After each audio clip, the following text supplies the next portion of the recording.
বর্তমান যুগের যে শিশু, এই শিশুদের ভিতরে কিন্তু জেদের পরিমাণটা খুব বেশি, যেটা আমাদের সময়ে বা আজ থেকে 20 বছর আগে শিশুদের মধ্যে তেমন একটা ছিল না। এবং তাদের এই জেদ বা অতিরিক্ত পরিমাণে মেজাজ দেখানো, কান্নাকাটি করা, বায়না করা, এগুলোর পেছনে সবচেয়ে বড় যে ভূমিকাটা আছে, যেই জিনিসের সবচেয়ে বড় ভূমিকা, সেটা হচ্ছে যে ডিজিটাল ডিভাইস, মানে ডিভাইস আসক্তি, স্ক্রিনের প্রতি অ্যাডিকশান। সেটা টেলিভিশন হতে পারে, কম্পিউটার, ল্যাপটপ অথবা মোবাইল ফোন। তো এগুলোর প্রতি যখন শিশু ছোটোবেলা থেকে একটা অ্যাটাচমেন্টে আসে, যেটা আমরা আসলে ছোটোবেলায় আমরা পাইনি বা আমরা দেখিনি।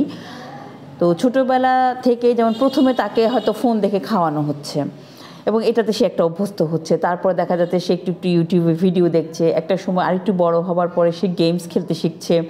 এইভাবে একটা সময় সে কিন্তু এটার প্রতি একটা আসক্ত হয় এবং প্রতিনিয়ত যখন সে আসলে এই মোবাইল ফোন বলেন বা টিভি বলেন বা যে কোনো ডিভাইস যখন সে খুব কাছ থেকে বা অনেক বেশি পরিমাণে দেখে, তখন তার ব্রেন সেলগুলো খুব অ্যাক্টিভেট থাকে, তার মন মেজাজ খুব খিটখিটে থাকে এবং সে প্রচণ্ড পরিমাণে জেদ, রাগ, বায়না এগুলো করতে থাকে এবং খাবারের প্রতি অনীহা সৃষ্টি হয়, পড়াশোনার প্রতি অনীহা সৃষ্টি হয়, তার মনোযোগের ঘাটতি দেখা যায় বিভিন্ন। এবং সবচেয়ে বড় যে প্রবলেমটা হয় সেটা হচ্ছে তাদের দৃষ্টি।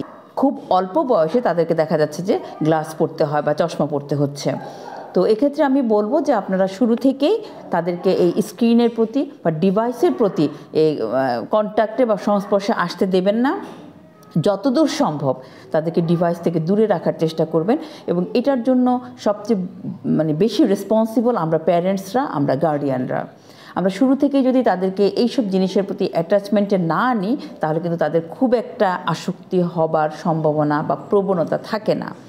হ্যাঁ, বিনোদনের জন্য তাকে আমরা টেলিভিশন দিতে পারি, তাও একটা টাইম করে, রুটিন করে, অথবা বাইরে ঘুরতে নিয়ে যেতে পারি।